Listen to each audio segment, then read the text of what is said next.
Very good afternoon. Welcome to Les Sables d'Olonne. It is Sunday, the 10th of January. It's day 63 out on the race course.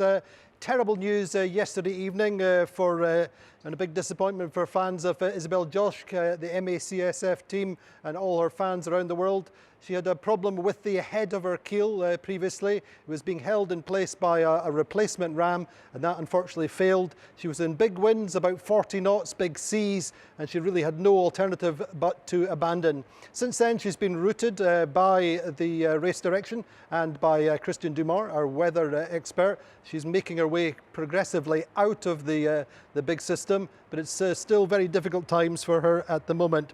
It had been a great race for Isabelle. She'd done 21,000 miles of the race course. She had about 5,500 miles to go. She was in 11th.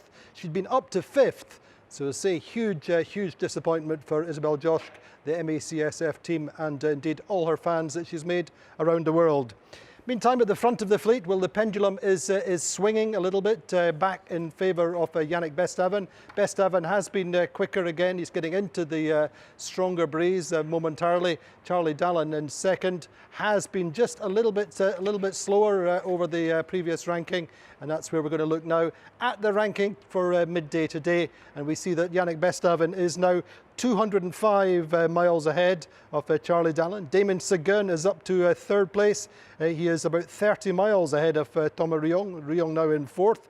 Louis Burton steady in fifth, in quite a good position. A bit of distance forward to fourth, but also some daylight back to sixth, and he's doing 15.3 knots. Benjamin Dutroux in sixth, slightly quicker, 16.3 knots. Jean Le Cam going like a train today, 17.4 knots. And Germany's Boris Herrmann up in 8th now, having passed Giancarlo Pedotti yesterday, is doing 17.7 knots. Giancarlo Pedotti is doing a little bit quicker. And there's 11 miles between the two, between 8th and 9th. And then Maxime Sorel in 10th. Maxime was actually quite close to and speaking to Isabelle Joschke over the course of the 24 hours previous to her problem, and so he's quite affected today, is Maxime Sorel. In 11th now and going well, Armel Tripon, and then looking a little bit further down the rankings at our group coming into Cape Horn. Arnaud Boissy and Alain Roura are still about 3 or 4 miles apart. They were less than a mile apart last night in 14th and 15th. Unfortunately, Jeremy Payu is past Pip Hare, but they're very close, and they spoke on the phone. So there's basically 2 pairs coming into Cape Horn, and we should see them at some point tomorrow, or maybe later on in the day tomorrow. Didac Costa in 19th now, Kojiro Shiraishi in 20th, both doing about 13 and a half, 14 knots or so.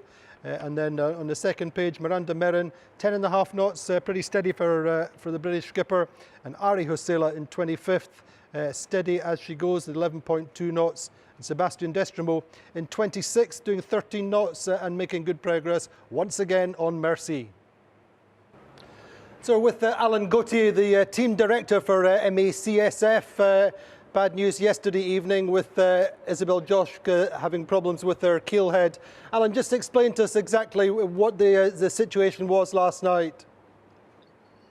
You know, a few days ago, Isabelle had a problem with the hydraulic cylinder system for the keel, you know, to cant the keel. And she replaced it by a fixed system we had in spare on board. And it is this spare system has broken yesterday at 5. And what's the situation just now? She's still in big winds and big seas. Sorry, the mobile was calling. Sorry, I didn't hear the question. No, we're saying what's the situation just now? She's still in big winds and big seas. Yeah. It's the bad moment. It's still the bad moment, but the sea is around 6 meters high and 35 knots to 40 knots, and she will have this condition during 24 hours maybe, and she have to take care because the keel is free, you know, and she have to sail safe but with some speed to be in safety with the big wave. And how are you working with race direction and with Christian Dumars? you know, it's still a good thing to have a specialist of meteo, of weather forecast. And we know Christian's still a long time, and it's very good to have Christian with us. Well, listen, Alan, when the time comes, you give our best wishes to Isabelle. She's had a great race. It's been followed by the Anglo-Saxon world in particular, and they've loved her race. So pass on our best wishes, please. Thank you. She need, because it's hard for her. Indeed. Thank you, Alan. See you. So Joff Brown then, difficult moments for the MACSF team.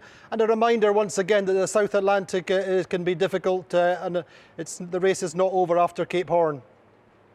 No, it's a cruel blow at this stage of the race. You get around Cape Horn, you kind of feel you're on the home run. So anyone that has a problem at this stage of the race, I feel sorry for.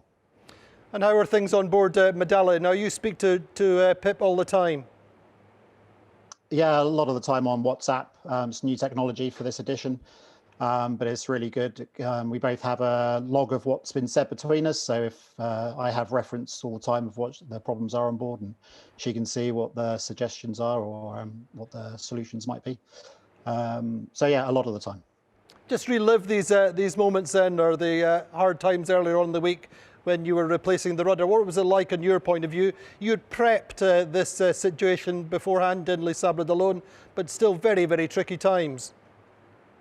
Yeah, it's the last thing you want to hear, really. When you a lot of the time you have little problems come up and through the race, and then when you get something that you know is going to be a big one, it's a bit of a gut-wrenching moment, and you just have to take stock of the situation with the skipper, and then just work through it and find a solution.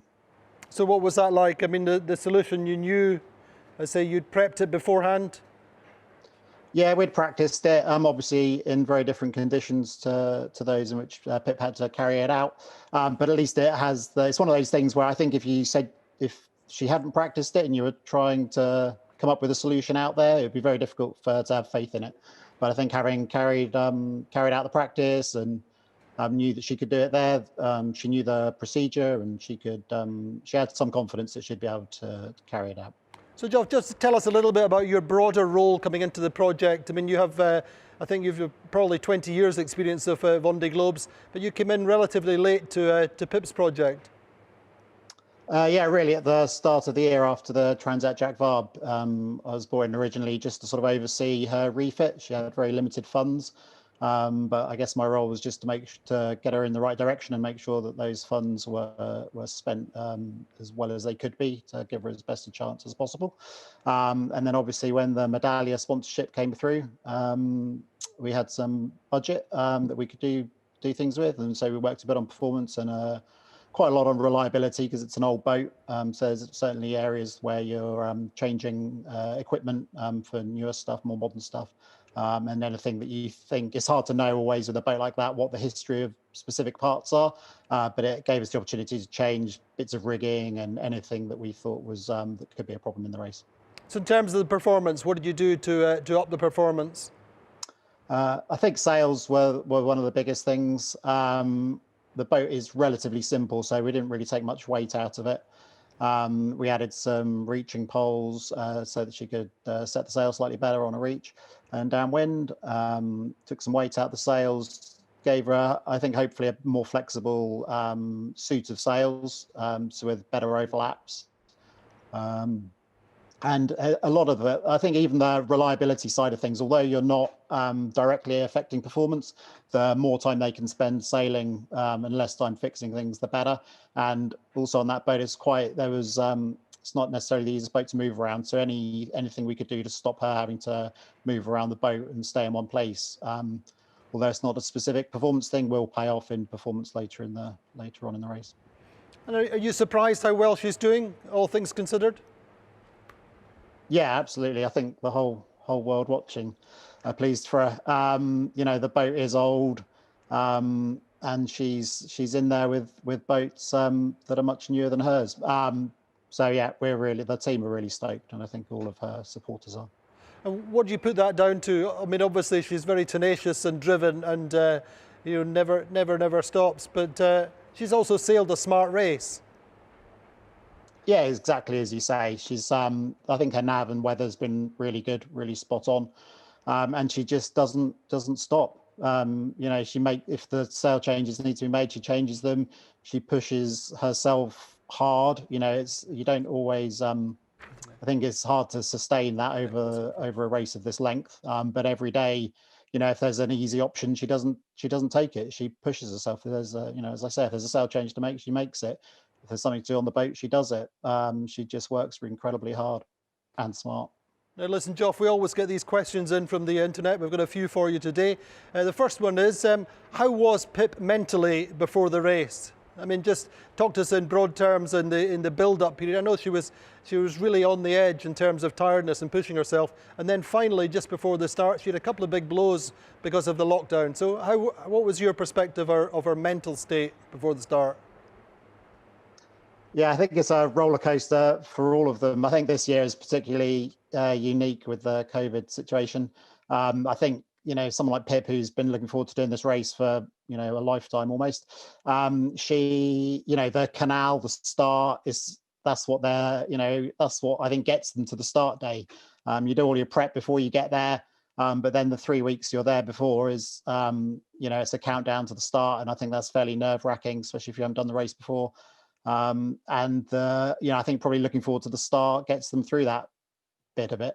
And then for all the changes at the end, and then to think that they're not going to get their sort of canal start with the normal typical crowds and stuff, I think was a blow to quite a few of them. Now listen, Joff, we did speak with Pip earlier on in the day on board Medallia. She's on the wider approach, shall we say, to Cape Horn. I think she's got about 300 miles to go, something like that. And this was Pip earlier on today. A week ago, when I was looking at the route to Cape Horn, I said that I thought this last week in the Southern Ocean was probably going to be the toughest week in my race, and hopefully I didn't bring that on myself, but it really has been. And even aside from the rudder change, it's difficult sailing at the moment. It's difficult conditions. Today's super squally, and in the squalls we had horizontal snow. It's like someone thought up, some of the most difficult sailing in one of the remote places in the world, and then decided to make it a little bit more uncomfortable by making it snow as well.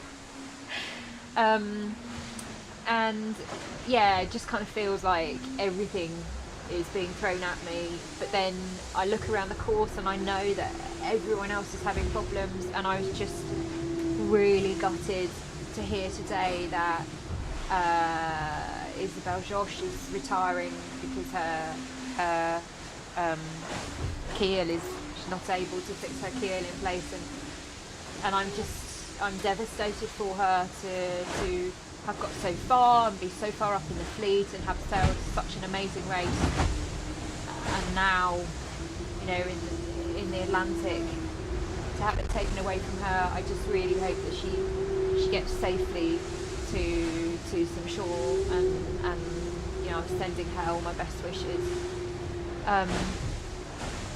As for me, I know that there is Cape Horn, it's not all dolphins and rainbows, and I'm really I'm braced for another week of really challenging sailing. I'm super vigilant, keeping the whole boat together, and just making myself do those checks, do that work. And it is really just head down, get through every minute of every day, just do what you need to do, just keep driving forwards, because there is an end to this.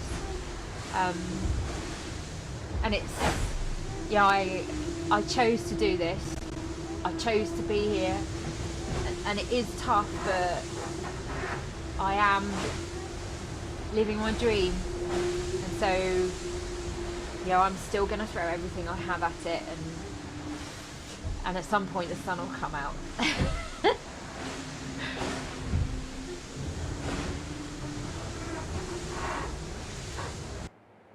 So, Joff, your reaction to that video? Sometime the sun will come out, but she's on good form, pretty tenacious. Is Pip just now?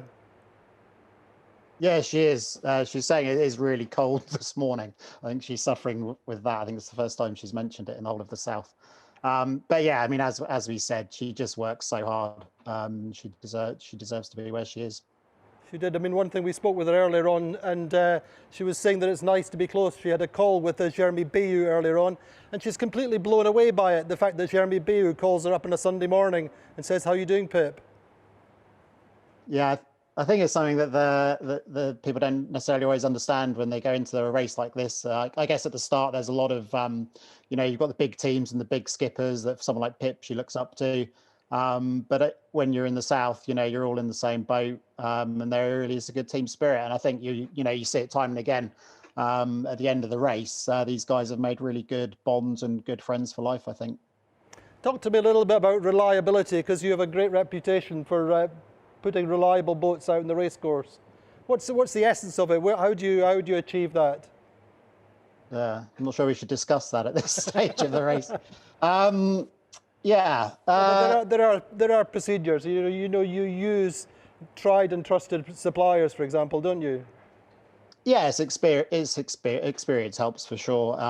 There's some parts of the boat where the technology hasn't changed for 20 years, with say the water makers and the pilot rams themselves and things like that. You just know how in what place you want to be when you start the race, with parts like that.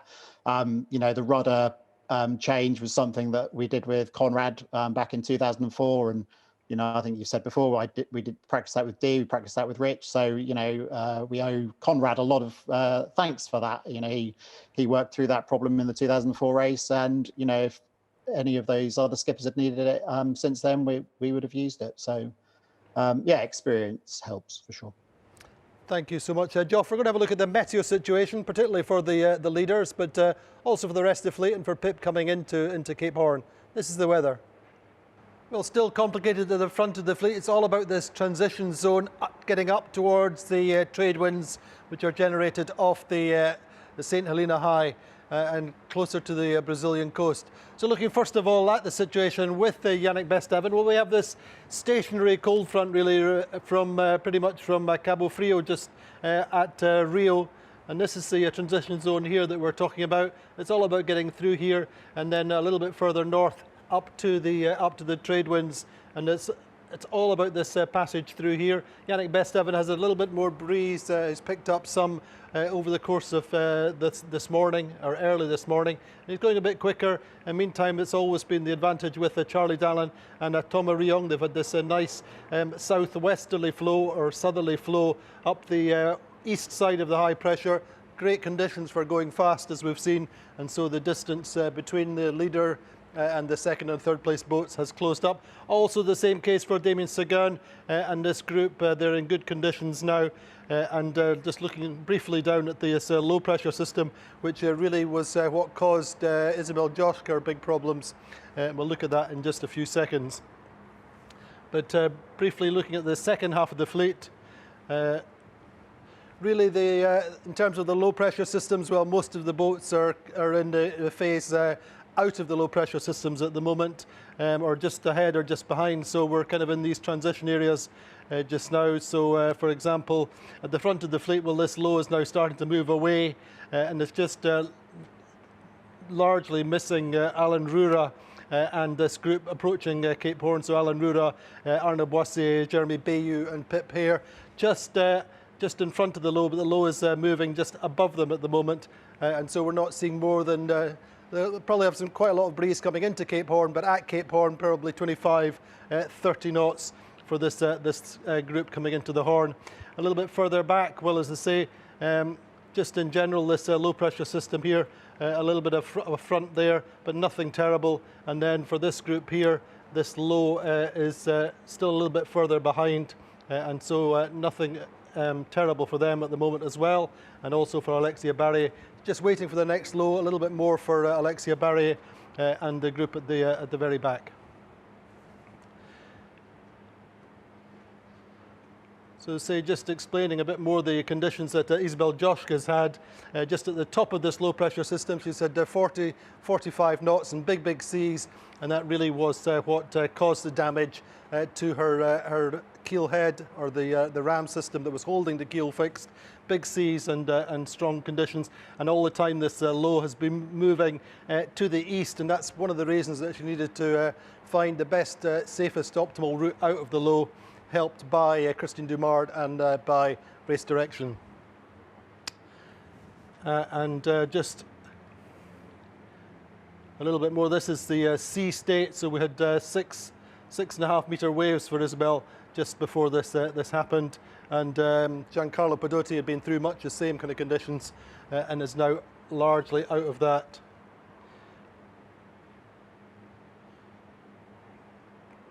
And then just briefly, this high pressure system here, we have the second or the third group, which is Clarisse Kramer and Armel Tripon, and they're really being able to cut the corner a little bit more, gaining all the time, and so we're talking about this compression continually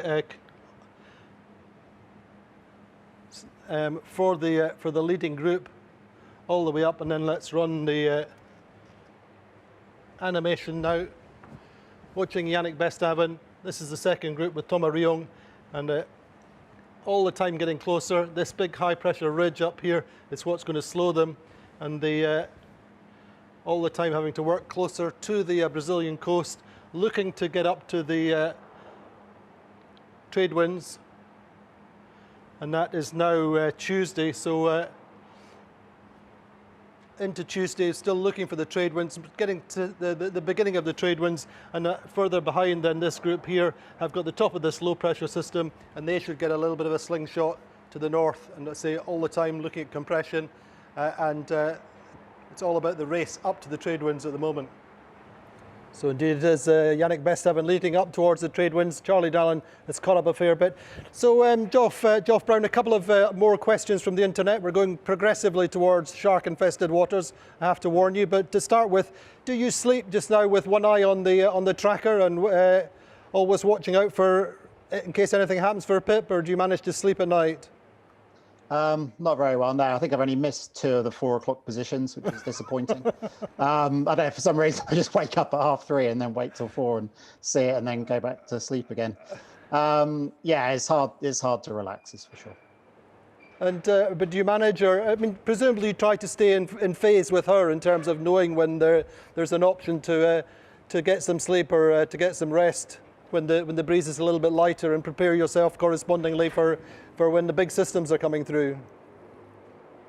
Yeah, it's not so bad as that. I think the technology helps. I think I probably feel I have a better overview probably of how Pip is and how the boat is in this race with WhatsApp, because it's just easier and more. I guess it's just easier and more consistent information you're getting off the boat. So I think that really helps to understand what's going on. Now listen, Joff, our third question from the internet, and as I say, I'm absolutely sure that Rich Wilson will be watching and Dee will be watching. Which one do you prefer working with, male or female skippers, and why? And the question comes from Lauren. Oh, thanks, Lauren. I love them all equally, I think it's safe to say. No, I think probably the skippers share more with themselves than they do with being either male or female. You know, it takes a certain type of person to do this race, and all the the skippers I've worked with share similar characteristics. I think What would they be? Not Just really in a male female thing. In broad terms, what characteristics would these be? Well, yeah, it's just tenacity, basically. I mean, these guys just don't give up. They're incredible people. Where do you see the future for the older Imokas just now? Will we see them on the next race, do you think? Can they still keep going? I think so. I mean, I think that the 2008 generation, there was obviously a lot of boats built. I think it was 20 boats built for that race or something, and a lot of them are still going. So there is a good bunch of boats there. I think, and they're very suitable for lower budget teams. I think it's yet to be seen how well we can use the 2016 onward foiling boats in a lower budget team. But I think it's got to be possible. I think once all the if you've got a set of foils, if you've worked through all the problems, I would hope that you could then carry on with a sort of a slightly lower budget team using the boat, not looking to develop it, but just have all the problems been sorted. And then, I think for the class, it has to be the case that we can run those types of boats on lower budgets. So what would Pip's next boat be? Well, yeah. Given the choice. Let's hope we get to make it. I don't know. It's difficult to say, Andy. Good. Anyway, listen, Joff, I'll come back to you in just one second. We're going to have a quick look at Alan Roura, who, of course, sailed Pip's boat in the last race and is coming into Cape Horn. And this is Alan this morning.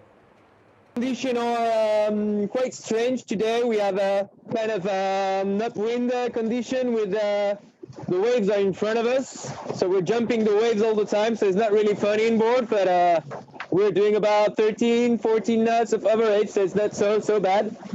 Yeah, it's hard because you can't really sleep, and the wind is changing all the time from 20 to 30 knots. So it's tricky. Yeah, we spend all the night really close, even too close sometimes, about less than a mile. So it was quite funny. Yeah, and it's cool because it's making, let's say, it's pushing me harder to be faster, to keep sailing close to him. So I try my best. For the moment, I can manage to be close to him. Let's see in the next few days. But yeah, it's cool. I mean, I know Kelly from a long time, so it's quite cool.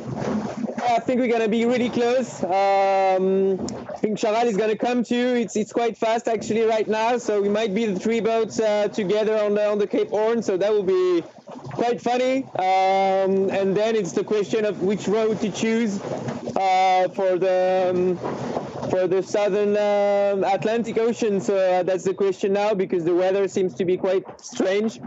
And it's changing all the time, so we need to figure out which road to take. So maybe I will take a different road than the others, because I can't really go upwind on heavy wind.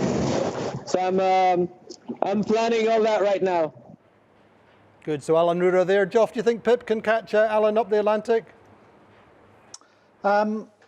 We shall see. I think she's struggling at the moment because the wind's just forward of the beam, which really doesn't suit our boat.